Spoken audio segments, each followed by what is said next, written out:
Sevens golden ഡയമണ്ട്സിലേക്ക് സ്വാഗതം. പൊന്നു വാങ്ങാൻ പൊന്നുവേണം. ഇത്തവണ സെവൻസ് നിങ്ങൾക്കായിട്ട് എത്തിയിരിക്കുന്നത് ലക്ഷം ഓഫറുമായാണ്. നറുക്കെടുപ്പിലൂടെ തിരഞ്ഞെടുക്കപ്പെടുന്ന 10 പേർക്ക് 10,000 രൂപ വീതവും കൂടാതെ നിരവധി സമ്മാനങ്ങളും. അപ്പോൾ തീയതി മറക്കണ്ട, ഓഗസ്റ്റ് 20 മുതൽ സെപ്റ്റംബർ 15 വരെ. അപ്പോൾ ഏവർക്കും സെവൻസ് ഗോൾഡൻ ഡയമണ്ട്സിന്റെ ഹൃദയം നിറഞ്ഞ ഓണാശംസകൾ. കോതമംഗലത്ത് ബോധി കലാ സാംസ്കാരിക വർഷം ആരംഭിച്ചു.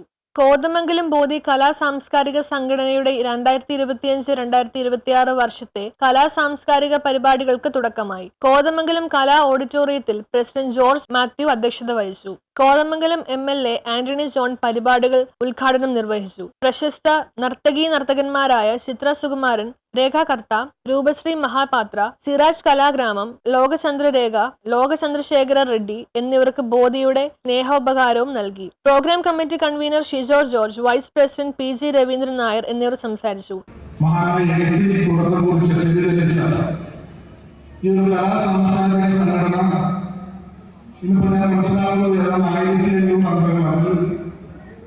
വാർഷിക അംഗങ്ങളുണ്ട്, ആജീവനാന്ത മെമ്പർഷിപ്പുള്ള അംഗങ്ങളുണ്ട്.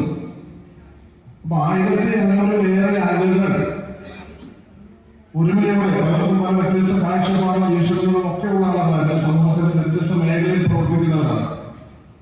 അപ്പൊ അങ്ങനെയുള്ളവരെല്ലാം ഒരു കുടക്കീഴിൽ ബോധി എന്ന ഒരു കുടക്കീഴിൽ ഒരുമിച്ച് നിന്ന് ഒരഭിപ്രായ വ്യത്യാസങ്ങളും അത്തരം പ്രശ്നങ്ങളൊന്നുമില്ലാതെ 29 വർഷക്കാലം വിജയകരമായി ഇതിന്റെ പ്രവർത്തനം മുന്നോട്ട് പോകുന്നു എന്ന് പറയുമ്പോൾ അതാണ് ഞാൻ നേരത്തെ സൂചിപ്പിച്ചത്. ഈ സംഘടനയുടെ തികഞ്ഞ ജനാധിപത്യ സ്വഭാവം നേരത്തെ സാർ സൂചിപ്പിച്ചു.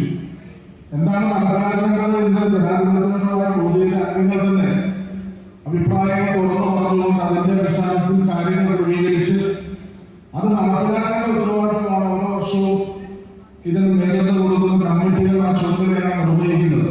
സെക്രട്ടറി T സോനുകുമാർ സ്വാഗതവും ട്രഷറർ PC സക്രിയ നന്ദി അറിയിച്ചു. തുടർന്ന് ഏകദേശം 30ഓളം രാജ്യങ്ങളിൽ നൃത്ത പരിപാടികൾ അവതരിപ്പിച്ചിട്ടുള്ള പ്രശസ്ത നർത്തകി ചിത്ര സുകുമാറിന്റെ നേതൃത്വത്തിലുള്ള ചിത്ര ആർട്സ് ഫൗണ്ടേഷന്റെ ഡാൻസ് ഓഫ് ഇന്ത്യ എന്ന ക്ലാസിക്കൽ നൃത്ത പരിപാടി ഇന്ത്യയിലെ വിവിധ സംസ്ഥാനങ്ങളിൽ നിന്നും വന്ന നർത്തകന്മാർ പ്രേക്ഷകർക്കായി അവതരിപ്പിച്ചു. EMS സ്മാരക പ്രഭാഷണം, ബോധി കലാവേദി ഗാനസന്ധ്യ, സംസ്ഥാനതല പ്രൊഫഷണൽ നാടക മത്സരം, കുട്ടികൾക്കുള്ള പ്രത്യേക നാടകാവതരണം, ഗാന്ധിജി അനുസ്മരണ പ്രഭാഷണം, പുസ്തകോത്സവം, സാംസ്കാരികോത്സവം, കവറിംഗ്, കുട്ടികൾക്കുള്ള ശില്പശാല, സുകുമാർ അഴിക്കോട്ട് സ്മാരക പ്രസംഗ മത്സരം, കോളേജ് വിദ്യാർത്ഥികളുമായുള്ള സംവാദം, അന്തർ സംസ്ഥാന കൾച്ചറൽ ഫെസ്റ്റ്, പരിസ്ഥിതി സൗഹാർദ്ദ യാത്ര, ബോധി ദിനാഘോഷം, കുടുംബസംഗമം തുടങ്ങിയ പരിപാടികൾ ഈ വർഷം സംഘടിപ്പിക്കുമെന്ന് ഭാരവാഹികൾ അറിയിച്ചു. News bureau, Kothamangalam.